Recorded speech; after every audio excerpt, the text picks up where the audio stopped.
কর্কট রাশি, কর্কট লগ্ন, ক্যান্সার সাইনের জাতক জাতিকাদের ক্ষেত্রে 2025 সালের 13ই এপ্রিল থেকে 19শে এপ্রিল আগত একটি সপ্তাহ ঠিক কেমন অতিবাহিত হবে সে বিষয়ে প্রতিবেদনে আমরা বিস্তারিত আলোচনা করব। আপনাদের প্ল্যানেটারি ট্রানজিটের চার্ট অর্থাৎ গ্রহগত গোচরের ছক ধরে মোরাললেস আপনাদের জীবনের প্রতিটি ক্ষেত্র নিয়ে আমরা আলোচনা করব। আলোচনাটি অত্যন্ত গুরুত্বপূর্ণ হতে চলেছে, তার কারণ এ সপ্তাহের ঠিক সোমবার আপনারা সূর্য এবং রাহুর গ্রহণ দোষ থেকে মুক্তি পাবেন এবং সূর্য আপনাদের কর্মস্থানে প্রবেশ করে বলবান হতে চলেছেন। এর সাথে সাথে কিন্তু আপনাদের সপ্তাহের শুরুতেই আপনাদের ভাগ্যস্থানে পঞ্চগ্রহী যোগ, পিশাচ যোগ থাকছে। শুক্র এ সপ্তাহেই মার্গী হবে এবং বুধ শুক্রের প্রপার লক্ষ্মীনারায়ণ রাজযোগের ইম্প্যাক্ট আপনারা পাবেন। শনি রাহুর পিশাচ যোগ তো থাকছেই। শুক্র উচ্চস্থ হয়ে ভাগ্যস্থানকে মহিমান্বিত করবে, তবে রাশিতে মঙ্গল নিচস্থ। স্কিপ না করে পুরোটাই শুনবেন। আর ঠিক সোমবারের পরের দিন মঙ্গলবার 1431 বঙ্গাব্দকে অতিক্রান্ত করে 1432 বঙ্গাব্দে আমরা পদার্পণ করব।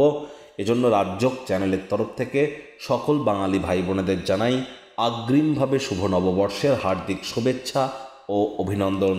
আগত বছরটি আপনাদের প্রত্যেকের ক্ষেত্রে ঈশ্বরের কৃপায় অভূতপূর্ব অতুলনীয় অতিবাহিত হোক, এই কামনাই আমরা রাখি। আর দেখুন, পরিশেষে যেমন প্রতিকার নিয়ে আমরা আলোচনায় থাকি তেমনটি তো আছেই। আলোচনাটি ইন জেনারেল প্রেডিকশন হবে, অর্থাৎ এই পৃথিবীতে যতজন কর্কট রাশির জাতক জাতিকা আছেন তাদের প্রত্যেকের জন্য আপনি যদি চান আপনার ব্যক্তিগত ন্যাটাল চার্ট বা জন্মছকের সাথে সাথে বর্তমান প্ল্যানেটারি ট্রানজিটের চার্ট বা গ্রহগত গোচরের ছককে একসাথে কম্বাইন করিয়ে 100% অথেন্টিক পার্সোনাল বা ব্যক্তিগত গণনা এনি টাইম আমাদের দ্বারাই করাতেই পারেন। এর জন্য স্ক্রিনে আমরা নাম্বার দিয়ে থাকি। চাইলে ফেস টু ফেস যে কোনো শনিবার রবিবার অফিসে এসে সাক্ষাৎ করতে পারেন বা বাইফোন কনসালটেন্সি এনি টাইম আপনারা নিতেই পারেন। তো চলুন আলোচনায় প্রবেশ করা যাক। কর্কট রাশি, কর্কট লগ্ন, ক্যান্সার সাইনের জাতক জাতিকারা কালপুরুষের রাশি চক্র অনুযায়ী চতুর্থতম রাশির আন্ডারে আপনারা পড়েন। আপনাদের রাশির অধিপতি চন্দ্র। আর স্ক্রিনে আপনারা যে চার্টটি দেখতে পাচ্ছেন এটি কর্কট রাশির জাতক জাতিকাদের 2025 সালের 13ই এপ্রিল আপনাদের গ্রহগত গোচরের ছকটি কেমনটি দেখাবে। ফার্স্ট হাউসে 4 লেখা থাকলেও গুলিয়ে ফেলবেন না, এটি কিন্তু আপনাদের ফার্স্ট হাউস। মঙ্গল পুরো সপ্তাহটি জুড়ে নিচস্থ হয়ে এখানেই অবস্থান করবে। আপনাদের থার্ড হাউসে কেতু এবং সপ্তাহের শুরুয়াত চন্দ্র করবে আপনাদের সুখভাব 4th হাউস থেকে। 7 লেখা থাকলে ওটি কিন্তু আপনাদের সুখের ভাব এবং 4th হাউস।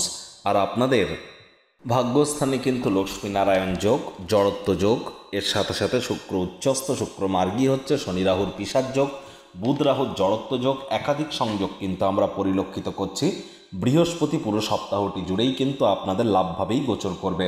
সম্প্রতি কর্কট রাশির জাতক জাতিকারা শনির ঢাইয়া থেকে কিন্তু আপনারা মুক্তি পেয়েছেন, কিন্তু ইমিডিয়েট এখনও যে প্রপার ইম্প্যাক্ট শুভ পরিণাম যে আপনারা পাওয়া শুরু করেছেন এমনটি কিন্তু নয়।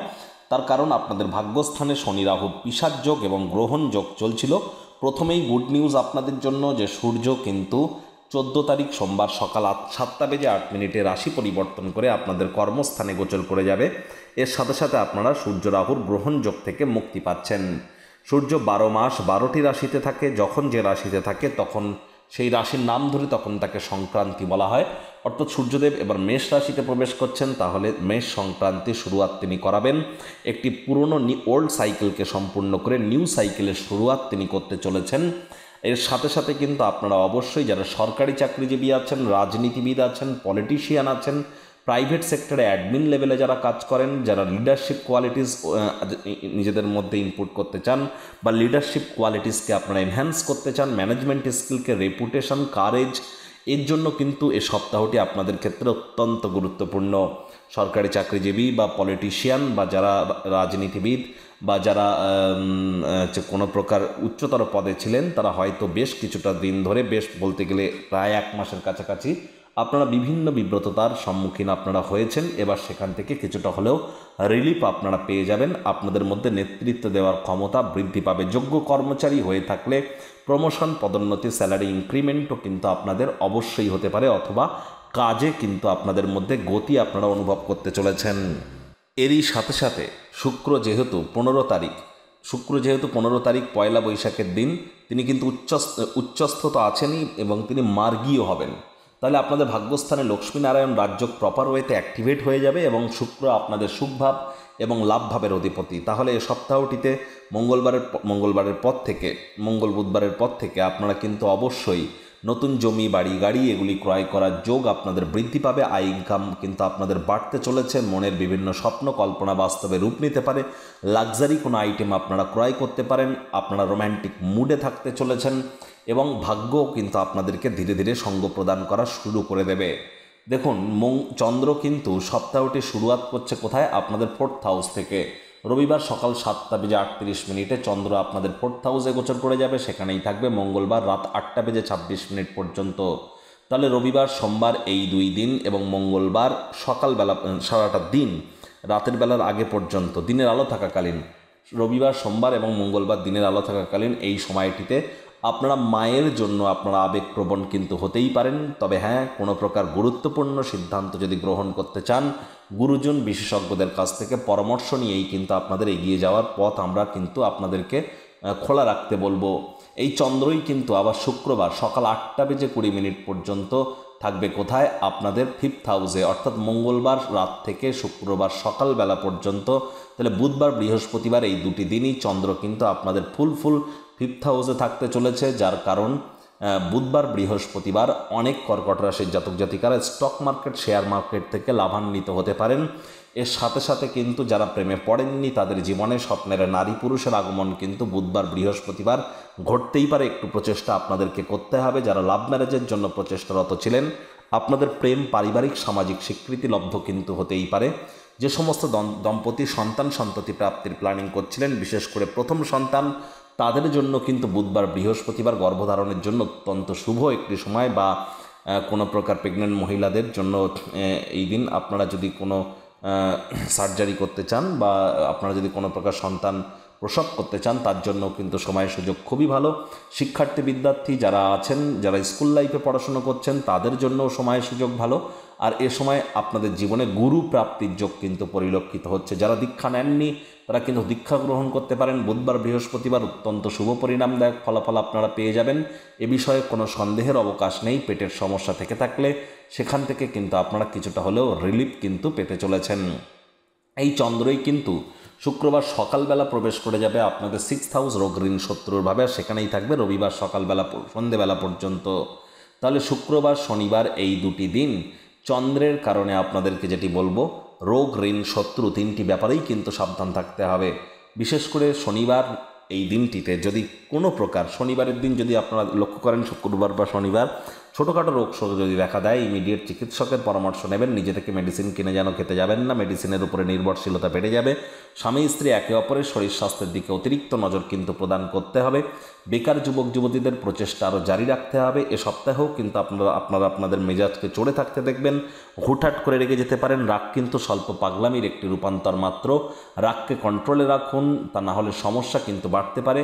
মায়ের সাথে বা আপনার স্বামী বা স্ত্রীর সাথে অহেতুক তর্ক বিতর্ক করা থেকে বিরত থাকুন। শ্বশুরবাড়ির সাথে অহেতুক তর্ক বিতর্ক যেন করবেন না। সাবধানে গাড়ি ঘোড়া চালান। লং ডিস্টেন্স জার্নিকে অ্যাভয়েড করুন। পারিবারিক সম্পত্তি নিয়ে কোনো প্রকার বাক্য বাদানুবিবাদে যেন জড়িয়ে পড়বেন না। পরিস্থিতি কিন্তু হিতে বিপরীত হতে পারে। আদালত বা কোর্টে যদি কোনো কেস পেন্ডিং থাকে কোর্ট বা আদালতের বাইরে মামলার নিষ্পত্তি করে নেওয়াটাই কিন্তু আপনাদের ক্ষেত্রে আমরা শ্রেয় বলে মনে করছি। শরীর স্বাস্থ্যের দিকে খুব নজর দিন। বাইরের খাদ্য খাবার খেলেই কিন্তু সপ্তাহের শুরুর দিকে, অর্থাৎ রবিবার, সোমবার, মঙ্গলবার অথবা শুক্রবার, শনিবার এই কয়েকদিন কিন্তু পেটের সমস্যা, বদহজমের প্রবলেম এগুলিও কিন্তু আপনাদের বৃদ্ধি পেতে পারে। সচেতন থাকুন, অবশ্যই সচেতন থাকুন। আবারও বলবো, মায়ের শরীর স্বাস্থ্যের দিকে খুব নজর দিন। প্রতিকার স্বরূপ আলোচনা করতে গিয়ে আপনাদের বলবো, স্ক্রিনে আপনারা দেখতে পাচ্ছেন নবগ্রহ বীজমন্ত্র। পারলে 9টি গ্রহকেই শান্ত রাখবার জন্য এই নবগ্রহ বীজমন্ত্র প্রতিদিন 108 বার করে জপ করবেন। একবার মুখস্থ হয়ে গেলে মাত্র 10 থেকে 15 মিনিট লাগে। এটি মনুষ্য জাতির সৃষ্টি নয়, স্বয়ং ব্রহ্মদেবের সৃষ্টি, যা কখনো অনর্থ হতে পারে না। ভুলভাল উচ্চারণ করলেও কোনো নেগেটিভ ইম্প্যাক্ট পড়ে না। একই সাথে 9টি গ্রহকে আপনারা শান্ত রাখতে পাচ্ছেন। এর থেকে বেটার আর কি হতে পারে? আপনাদের ক্ষেত্রে বারবার বলবো, হনুমানজির নাম জপ, ধ্যান, আরাধনা অত্যন্ত গুরুত্বপূর্ণ। মঙ্গলবার করে আপনারা নিরামিষ খান, মঙ্গলবার করে লাল রঙের ড্রেস পরুন। আর পারলে মঙ্গলবার করে আপনারা মুসুরের ডাল এটি কিন্তু আপনারা দান করতে পারেন হতদরিদ্র গরিবদের মধ্যে। যারা দীক্ষা নেননি, ইমিডিয়েট দীক্ষা নিন এবং স্নানের জলে কিছুটা হলুদ গুঁড়ো দিয়ে আপনারা স্নান করুন। আর যারা দীক্ষা নেননি, ইমিডিয়েট দীক্ষা নেওয়ার চেষ্টা করুন। বৃহস্পতিবার করে হলুদ রঙের বস্ত্র পরিধান করুন এটি আপনাদেরকে বহুলাংশ উপকৃত করতে চলেছে। তো বন্ধুরা, প্রতিবেদনটি আপনাদের ঠিক কেমন লাগলো, আপনাদের সুচিন্তিত মতামত আশা করি আপনারা নিচের কমেন্ট বক্সে লিখে জানাবেন। ভিডিওটি ভালো লাগলে একটি লাইক করতে ভুলবেন না। এই আশা রেখে আমি আমার বাণীকে এখানেই বিরাম প্রদান করলাম। সংসারে অশান্তি, প্রেমে বাধা বা বিবাহে অনিশ্চয়তা, ব্যবসাতে ক্ষতি বা চাকরিতে ডামাডোল, অসুস্থতা, দুঃখ, দারিদ্রতা থেকে কিছুতেই রেহাই মিলছে না, পরীক্ষায় ফেল, তাহলে আর দেরি কেন? জীবনের যাবতীয় সমস্যার সমাধান করব আমরা। বাস্তুশাস্ত্র, সংখ্যাতত্ত্ববিদ্যা, লাল কিতাব, বৈদিক জ্যোতিষশাস্ত্র, কৃষ্ণমূর্তি প্রভৃতি পদ্ধতিতে জন্মছক বিচার করা হয়। প্রয়োজন অনুভব করলে স্ক্রিনে ফ্ল্যাশ হওয়া নম্বরে যোগাযোগ করতেই পারেন।